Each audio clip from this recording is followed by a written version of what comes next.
Amanhã nós teremos Domingo da Família, você deve aproveitar com a sua família, e à noite teremos o culto normalmente aqui acontecendo.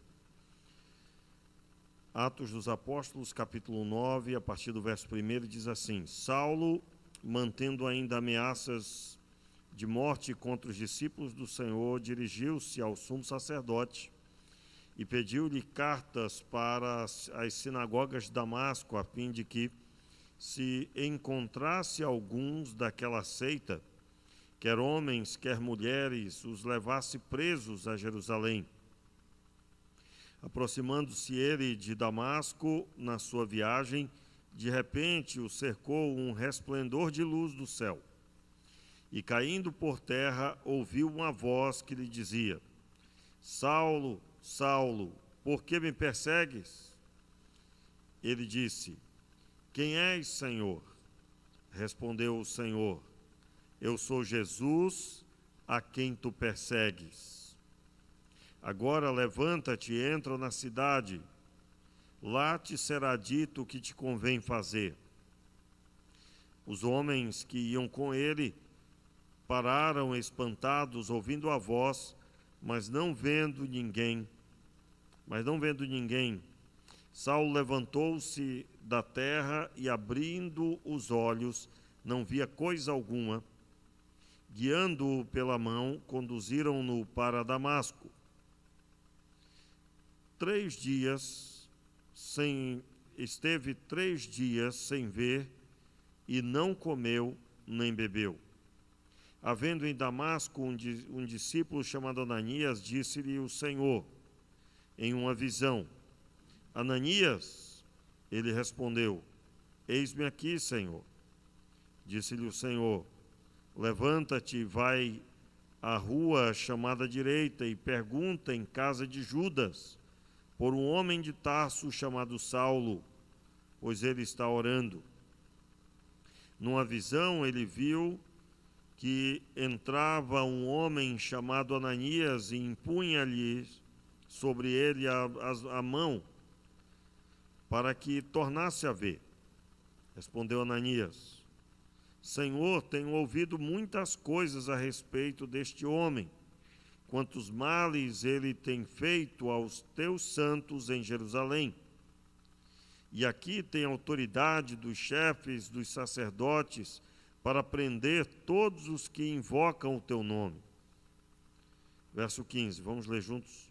Disse-lhe, porém, o Senhor: Vai, este é para mim um vaso escolhido para levar o meu nome perante os gentios, os reis e os filhos de Israel. E eu lhe mostrarei o quanto deve sofrer pelo meu nome. E eu o mostrarei o quanto ele deve sofrer pelo meu nome. Amém, meus amados? Vamos orar? Feche os seus olhos. Pai, nós estamos na Tua presença. E na Tua presença, meu Deus, eu te peço misericórdia sobre os nossos corações.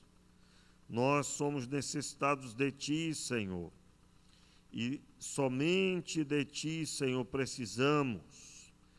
E sabemos que tudo mais, Senhor, só terá equilíbrio se for debaixo da Tua graça, da Tua misericórdia. Oramos pedindo que o Senhor nos mostre a Tua palavra, que os nossos olhos se abram, o nosso coração receba o bálsamo, e nós oramos, Pai, mediante o perdão dos nossos pecados. Assim, Pai, nos apresentamos ao Senhor, pedindo transformação na nossa vida. Sabemos que temos muitas áreas que sermos transformados, Pai. E te pedimos então, Senhor, dai-nos sede e fome de Ti. No nome de Jesus. Amém. Meus irmãos, nós estamos falando sobre como viver uma vida para a glória de Deus. Como viver para a glória de Deus. E nós temos ouvido a respeito disso, tem considerado o texto base, o texto de João, capítulo 5, versículo 44, que diz assim: como é que vocês podem crer se aceitam ser elogiados pelos outros e não tentam conseguir os elogios que somente o único Deus pode dar? O texto se refere a um confronto de Jesus para com os religiosos de uma forma geral, que se contentavam com os elogios dos homens. E nós temos visto que o elogio da parte de Deus, que é a palavra de Deus dita a respeito dos seus, quando o Senhor chama um dos seus de servo, ele está proferindo uma palavra de elogio. Elogio porque o homem, ao servir ao Senhor, ele encontra o plano maravilhoso do Pai. E quando o Senhor profere uma palavra, como no Antigo Testamento ele proferiu a respeito de Jó, todos nós contemplamos no texto de Jó que Jó foi um instrumento para mostrar a face do Senhor aos homens, para glorificar na terra o nome do Senhor. Então, aquilo que Deus fala a nosso respeito é o que devemos buscar. Aquilo que o Senhor profere é o que deve encher o nosso coração. E é claro, conforme ouvimos domingo à noite, eu finalizei trazendo uma palavra de confronto, aonde você, estando na presença de Deus, e se o Senhor fosse proferir a seu respeito uma palavra, qual seria a palavra? E nessa noite, eu quero falar sobre a vida de Paulo, pelo menos quanto ao início da sua trajetória, porque no início do texto que nós lemos, do capítulo 9, o que se falava a respeito de Paulo é que ele era um perseguidor dos cristãos.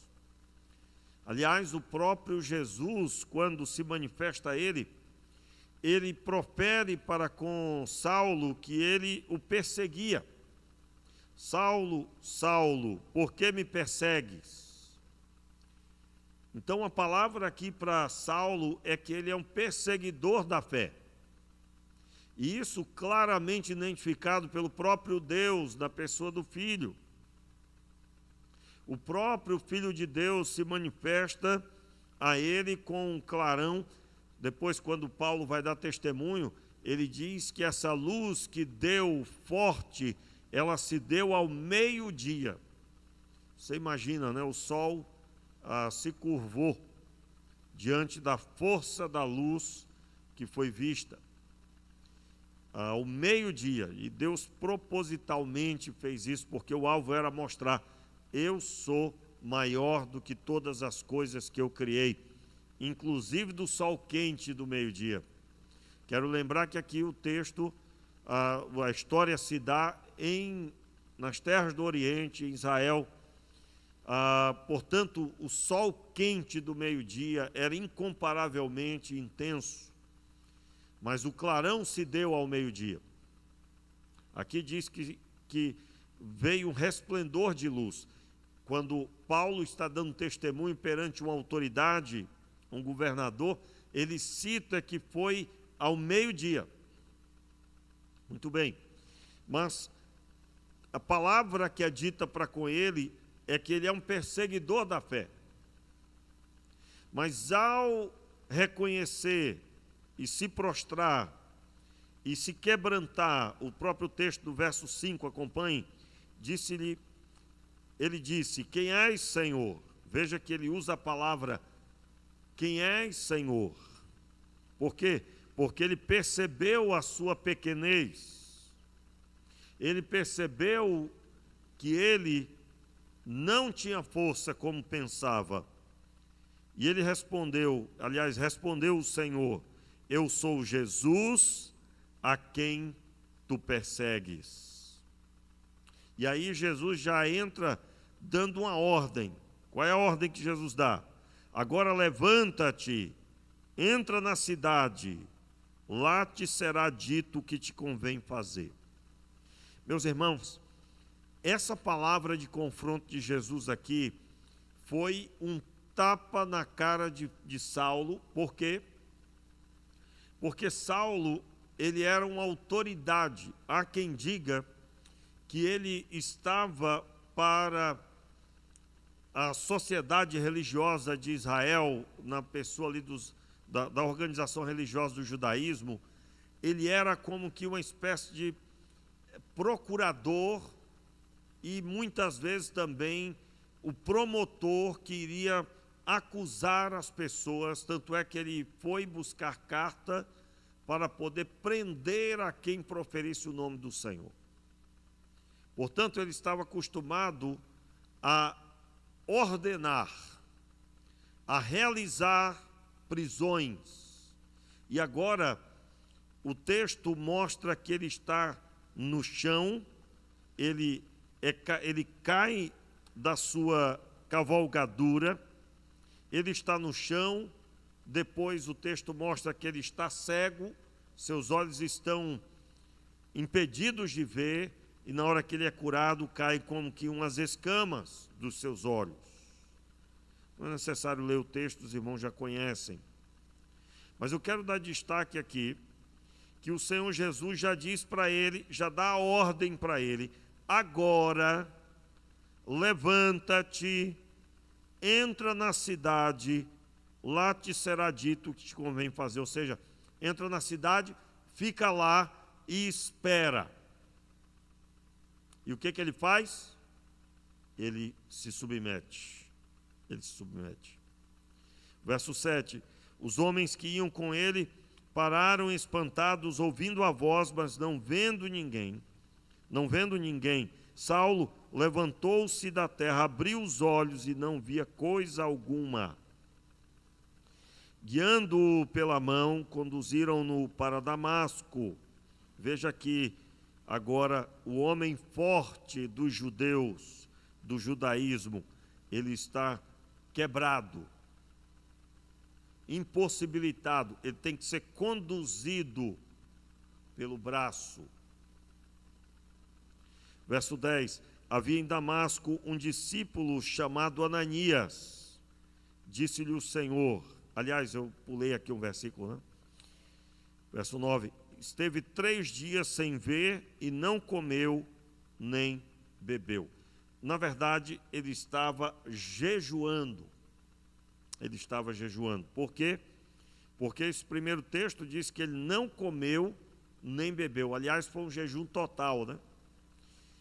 E o versículo 11, quando o Senhor fala com Ananias, né? Vamos continuar a leitura aí. Havia em Damasco um discípulo chamado Ananias, disse-lhe o Senhor em uma visão: Ananias. Ele respondeu: eis-me aqui, Senhor. Disse-lhe o Senhor: levanta-te, vai à rua chamada direita e pergunta em casa de Judas por um homem de Tarso chamado Saulo, pois ele está orando. O pastor estava jejuando, ele estava lendo a Bíblia, né? Meus irmãos, ele estava cego, né? O homem estava cego. Mas o costume judaico, por exemplo, o doutor da lei conhecia os salmos, se não todos, mas a maioria, de proferir sem precisar ler. Aliás, uma das coisas que na hora do bar mitzvah, aos 12 ou 13 anos, que era muito comum, era proferir vários textos da Bíblia sem abrir o texto bíblico, até porque essa linguagem de ler o texto bíblico não era utilizada na época como é hoje, né? Você está na rua com a Bíblia aberta. Na época você vai encontrar um pergaminho difícil de levar, difícil de mover. Para você ter uma ideia, você não teria como abrir um pergaminho na rua. Não teria como. Por quê? Porque um pergaminho, para ser aberto, ele tem que estar sob uma base fixa. E ele terá que ser rodado simultaneamente para você ver o que está dentro escrito. Portanto, não há como você rodar e segurar na mão sem uma base fixa.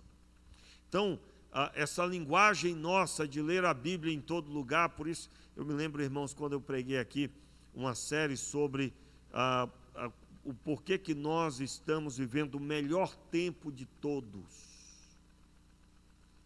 E eu poderia acrescentar àquela série que uma delas é a facilidade que temos de ler a Bíblia. Isso não seria possível naquele tempo. Talvez porque não era possível, então as pessoas eram incentivadas a ter que decorar porque não teriam como proferir. Talvez hoje nós estamos tão fracos de Bíblia. Você chega e pergunta para uma pessoa sobre determinado salmo, ela não lembra direito o que está escrito. Talvez porque é tão fácil ter à mão, e isso faz com que a pessoa se apoie que ela tem à mão, portanto ela não precisa decorar. O que eu vou decorar se eu tenho à mão? Eu posso puxar agora no meu celular qualquer tradução que eu quiser. Quantos estão entendendo o que eu estou dizendo? Ou seja, pelo fato de ser tão difícil ter o texto bíblico na época, não se podia ter à mão na rua, porque não era possível manusear. A linguagem de texto escrito no papel não era a realidade da época. A realidade da época é o escrito no pergaminho de couro, pesado. Se você quiser saber um pouco sobre isso, só é você jogar na internet lá o culto do judaísmo numa sinagoga hoje. Você vai ver o tamanho do pergaminho que eles entram com pergaminho.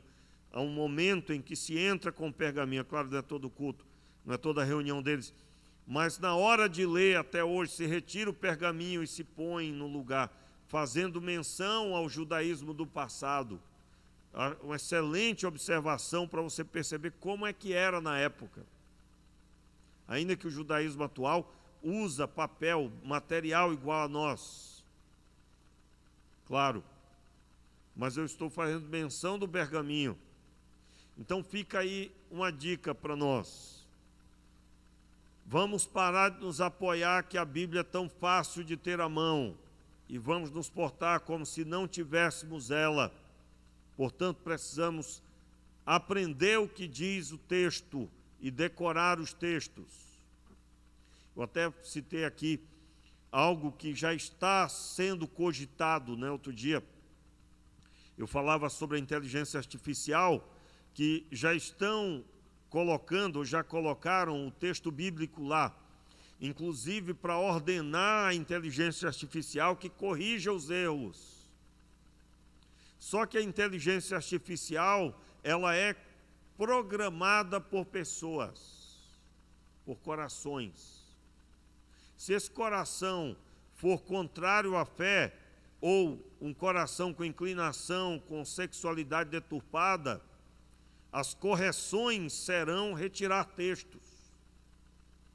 Já se tem falado, inclusive, de que será lançada uma Bíblia corrigida pela inteligência artificial. E pasme você, se no futuro alguém não disser assim, você ainda usa a Bíblia antiga, você tinha que usar a Bíblia mais adequada. Como assim mais adequada? Que passou pela inteligência artificial, que é mais inteligente do que nós, e que consegue ver o que os homens não conseguem ver. Você acha que não haverá pessoas exaltando essa inteligência e dizendo que os estudiosos antigos ou os estudiosos que observam com o coração quebrantado diante de Deus, isso é coisa ultrapassada? Você acha que não haverá isso? E talvez nesse tempo passe a ter agora um recolhimento das Bíblias erradas, entre aspas,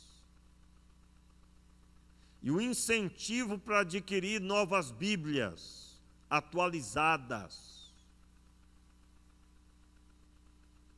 Tem uma Bíblia, irmãos, uma versão da King James, que é uma das melhores traduções que tem. Para você ter uma ideia, eu tenho aqui a King James, falando a respeito do verso 16 de Atos dos Apóstolos, capítulo 9. E a King James diz assim: porque eu lhe mostrarei quão grandes coisas ele deve sofrer por causa do meu nome. Na tradução contemporânea do capítulo 9, nós encontramos no verso 16: pois eu lhe mostrarei quanto deve sofrer pelo meu nome. Está ótimo, mas olha só a diferença: porque eu lhe mostrarei quão grandes coisas ele deve sofrer por causa do meu nome.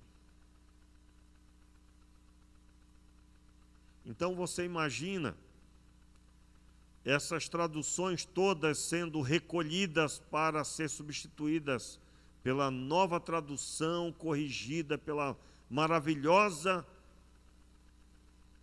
inteligência artificial. Aqueles que gravaram a Bíblia em seus corações serão os que terão vantagem para resistir na fé. E aqueles que precisavam da Bíblia em todo o tempo e não utilizavam, serão alvo fácil para as trevas.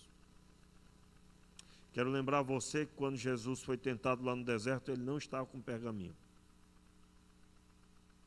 E ele proferiu a Escritura. É muito sério, irmãos. Pasme você se uma palavra como essa não soar para alguém, você não, que você está vacinado, né? Mas não soar para alguém como: meu Deus, como é difícil ser crente, como é trabalhoso, né? É muito difícil no mundo de hoje. Se você pelo menos pensou um pouquinho isso, você já está impregnado com a destruição. Por quê? Porque o trabalho de casa que os judeus faziam, como se podia só ler a Bíblia em casa, e não só por isso, mas pelo respeito ao texto bíblico, então a pessoa tinha que proferir o texto, repetir, até decorar o texto e poder proferir o texto, cumprindo palavras como de Deuteronômio 6, que diz que eu devo inculcar na mente dos filhos a palavra de Deus, devo proferir indo ao campo, voltando do campo. E como isso pode ser feito se eu não souber o que está escrito? Muito bem, voltando para o texto de Atos dos Apóstolos, Paulo certamente estava meditando na Escritura, estava em jejum e estava em oração, e fez isso por 3 dias. Por 3 dias se fez o silêncio, aonde ele só buscava ao Senhor. Então Deus levanta Ananias, e Ananias vai até lá.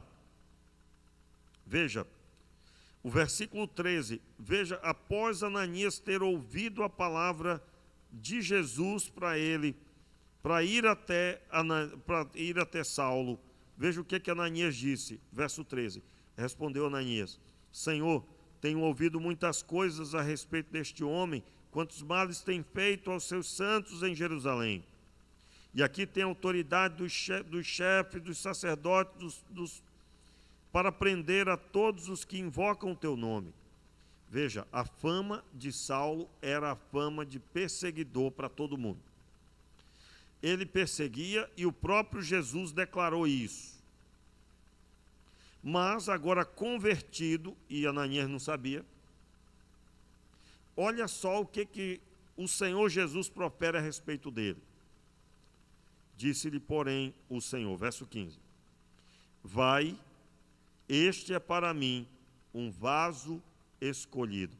Notaram aí o elogio? Irmãos, vamos deixar claro aqui, elogio.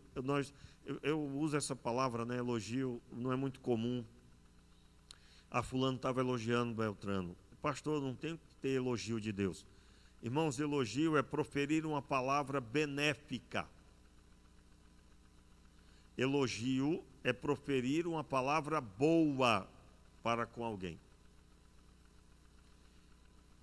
Jesus proferiu a palavra verdadeira a respeito de Saulo, e ele era perseguidor. Mas após ele se converter, a palavra é: este é para mim um vaso escolhido, para levar o meu nome perante os gentios.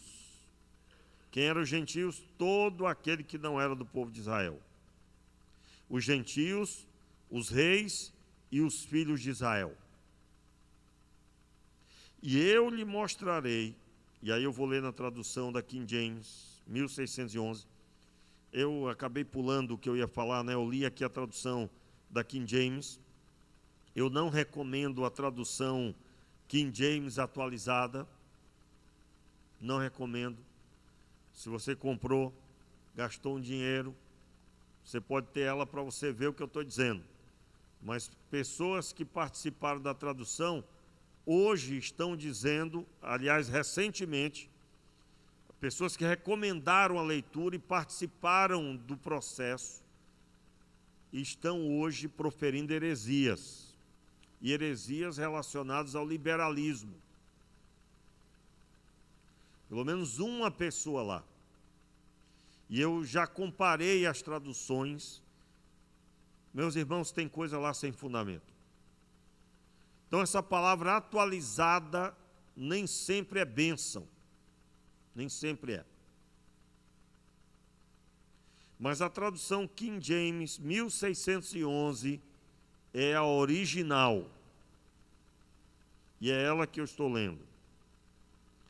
Porque eu lhe mostrarei quão grandes coisas. Veja bem, irmãos, nas pregações, eu tenho buscado mostrar também o porquê dessas traduções. Você pode ter aí na sua Bíblia, no seu celular. Você pode adquirir aí no seu celular e muitas vezes de graça, a maioria das vezes de graça. Porquê das traduções? Veja, uma profere assim: eu lhe mostrarei o quanto deve sofrer pelo meu nome. Ficou top. Mas veja agora a diferença. Porque eu lhe mostrarei quão grandes coisas ele deve sofrer por causa do meu nome. Então, qual é a mensagem hoje que eu quero trazer para você? Nossa vida só começa a glorificar a Deus, só se pode viver para a glória de Deus se for convertido. Se for sem perseguir o Evangelho, sem se levantar contra a fé. E aí, irmãos, eu quero pegar um gancho dessa fala, só para dizer que muitos cristãos têm sido contra a fé. Quando eu estou proferindo que tenho fé e não tenho as obras que a fé move. Você está... Aliás, há uma geração de pessoas que falam de Jesus, mas Jesus passa longe. Porque não há propósito de glorificá-lo, qualquer coisa tira a pessoa do propósito. Não há intensidade, amor, zelo, ao ponto de enfrentar as atrocidades possíveis. Qualquer coisa tira a pessoa do propósito. Meus irmãos, um propósito é algo que vai despender esforço. Propósito, você terá que se esmerar, você vai ter que se dedicar, você vai ter que perseverar, vai ter esforço. E essa é a geração que não quer ter esforço. Portanto, eu posso levantar e fazer parte de um grupo de pessoas que diz aos que estão chegando que o cristianismo é isso. Veja, você sabia que essa geração, e por favor, não leve em consideração como se eu estivesse dizendo para nós aqui, eu estou falando de uma forma geral em todos os lugares. Nós estamos vivendo uma geração onde ser crente é ir buscar bênçãos para si. Às vezes para mais alguém. Porque eu amo, porque eu gosto, porque está passando luta. Mas quando o alvo é de missões, é uma coisa que eu não sei, que eu não conheço, que eu não tenho contato, aquilo é vazio para a pessoa e ela não se envolve. Um dia eu refletia sobre ser um intercessor. Irmãos, intercessor é aquele que se coloca diante de Deus por alguém, entre Deus e a pessoa, entre a pessoa e Deus, melhor dizendo. E existem pessoas que até fazem isso, mas fazem para com a sua própria vida, somente. Como que eu sei disso? Basta você listar os seus motivos de oração. Quando você perceber que os motivos de oração só envolvem o seu cotidiano, seu cristianismo só alcança você. Quando você perceber que os seus motivos de oração envolvem você e sua família, você percebeu que você vive o cristianismo que alcança só sua família. Mas se você for listar os motivos de oração, e você tem oração por você, pelos seus familiares, seus amigos, mas também por aqueles que você não conhece e nunca conhecerá, como os missionários, como a obra de Deus, como os pastores. Você ora também pelas igrejas espalhadas pelo mundo, espalhadas por essa cidade. Você não conhece todas elas, você não sabe quem são, você não tem ideia como é que é o culto, mas você não deixa de orar para que Deus avive os pastores, suas lideranças, seus líderes, as lideranças das igrejas locais sejam alcançadas com o poder do Espírito, de forma que a igreja não fique prostrada e que as pessoas ajudem na obra do Senhor genuinamente. Você começou a entender o cristianismo. Essa geração é uma geração onde muitos acreditam que ser cristão é participar dos cultos. E eu digo a você que se fosse, era muito fácil, só era mandar fazer a fila. Só é vocês participaram, todo mundo aqui participando, o cristianismo está salvo. Mas participar dos cultos, meus irmãos, eu nunca me esquecerei, quando estudando sobre a história da igreja, a igreja do primeiro século, uma das marcas dela era que eles se reuniam para se alegrar com o que Deus tinha feito no decorrer da semana. Se reuniam para contar o que tinha acontecido, para edificar uns aos outros. Em muitos lugares, você já deve ter percebido, as pessoas se reúnem com as baterias descarregadas, esperando recarregar no culto. Se reúnem para receber uma bênção. Em nome de Jesus, aqui não, você está vacinado, Deus te abençoe, mas eu estou falando sobre uma realidade do nosso tempo, aonde um crente espera o próximo culto para ser recarregado.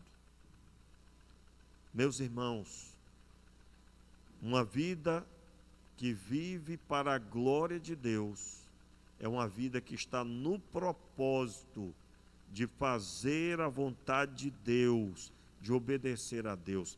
Saulo se submete, jejua e ora, e Saulo, ele é curado por Ananias, através de Ananias, mas ele é curado para ser um pregador, alguém que vivia a fé, e então o texto diz: eu lhe mostrarei o quanto deve sofrer pelo meu nome.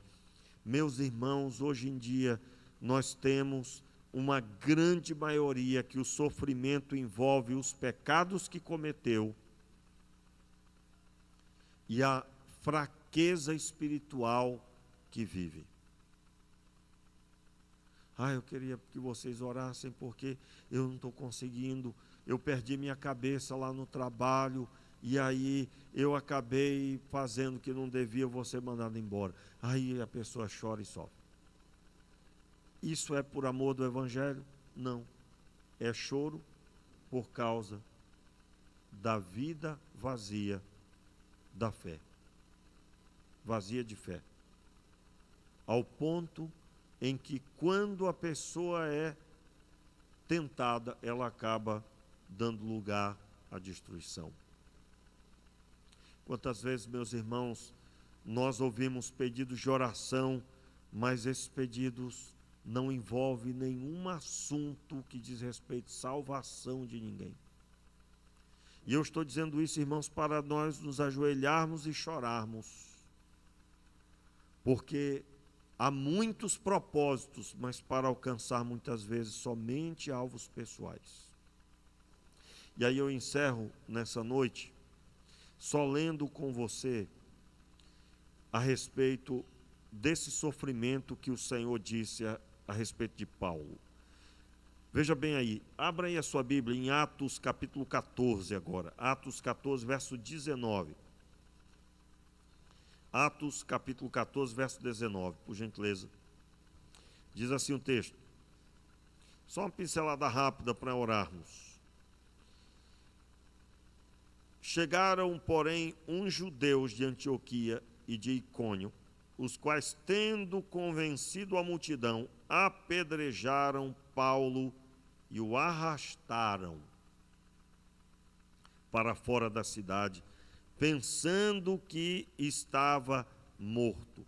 Veja bem, irmãos, apedrejaram ele, arrastaram para fora da cidade, ele estava pregando na cidade, e pregando, se levantaram contra ele e mandaram ver apedrejamento. Arrastam o corpo dele, ele devia estar ensanguentado, todo rasgado das pedras.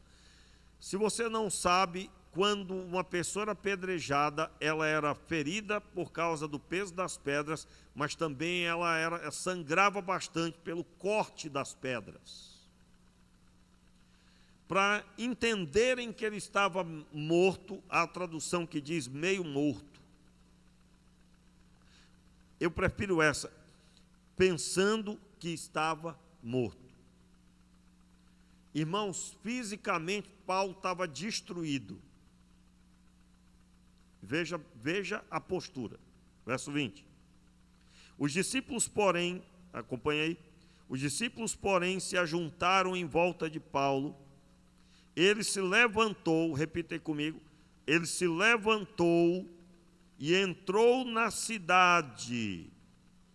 No dia seguinte, partiu com Barnabé para Derbe, tendo pregado, repita, ouvindo a sua voz, tendo pregado o evangelho naquela cidade e feito muitos discípulos, voltaram para Listra, Icônio e Antioquia.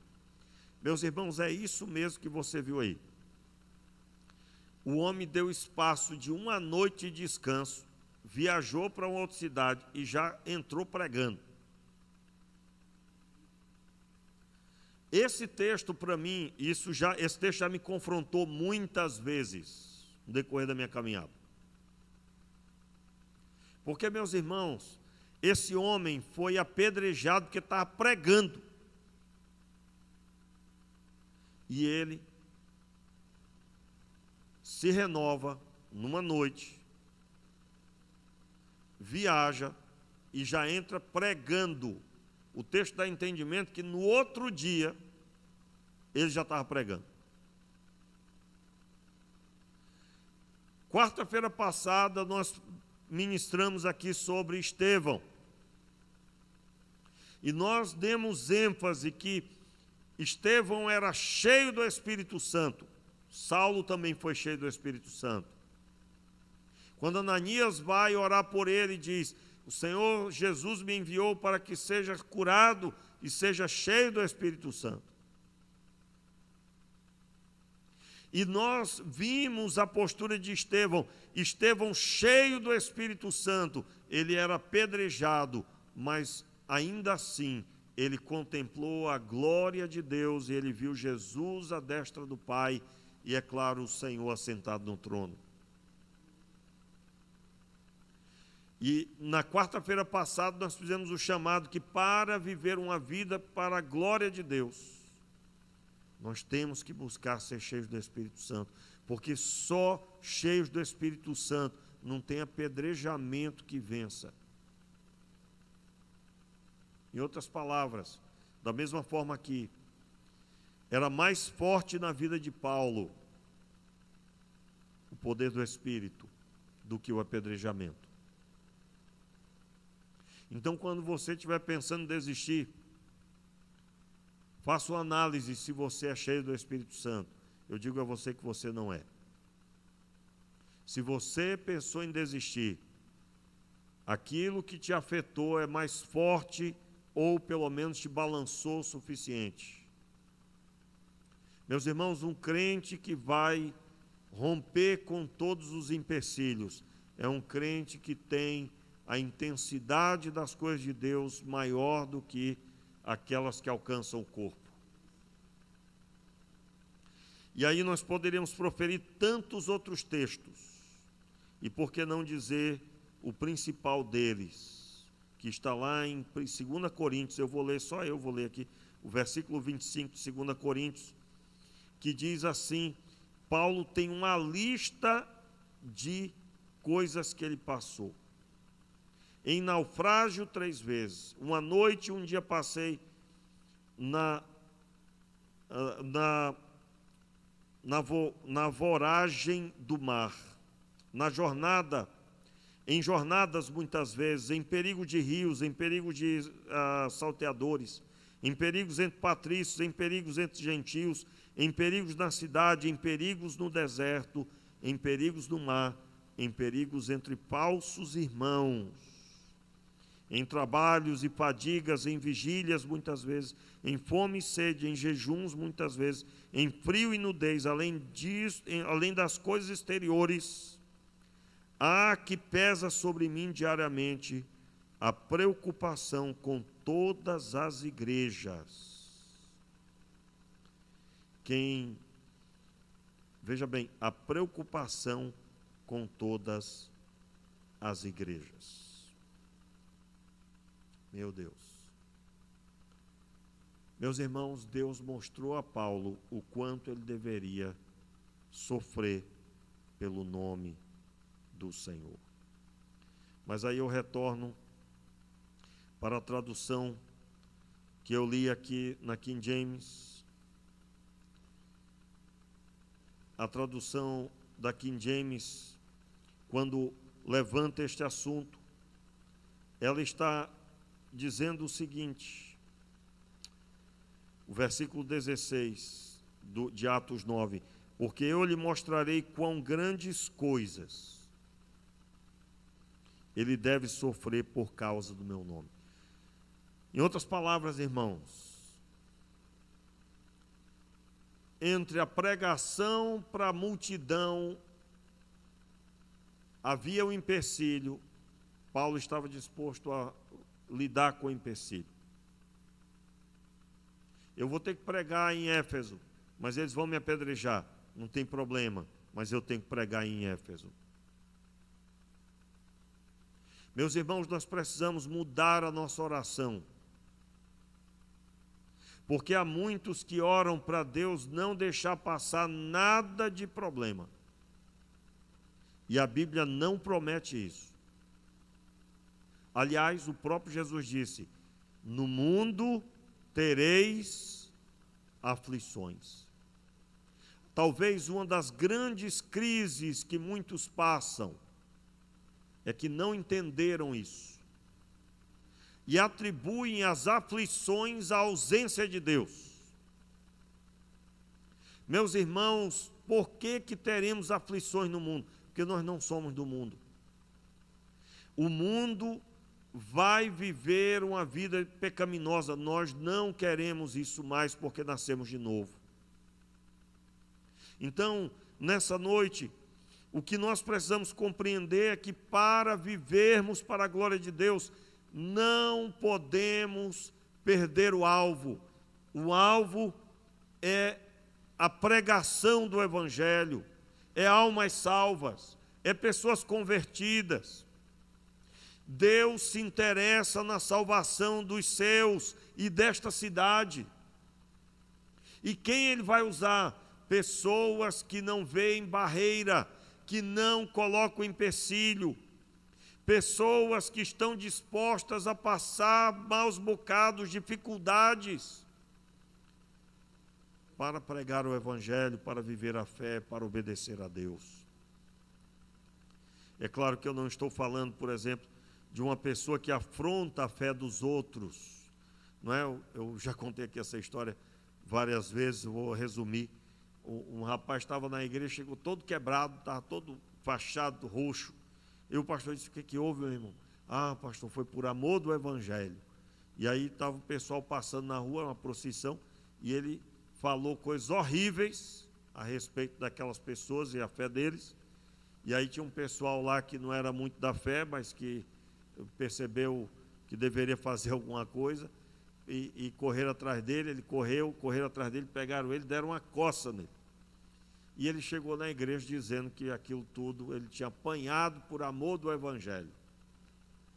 Meus irmãos, nós não estamos falando disso, mas nós estamos falando de pessoas que ouviram a voz de Deus e que na caminhada da obediência tiveram barreiras, dificuldades, mas não mediram esforço para resistir.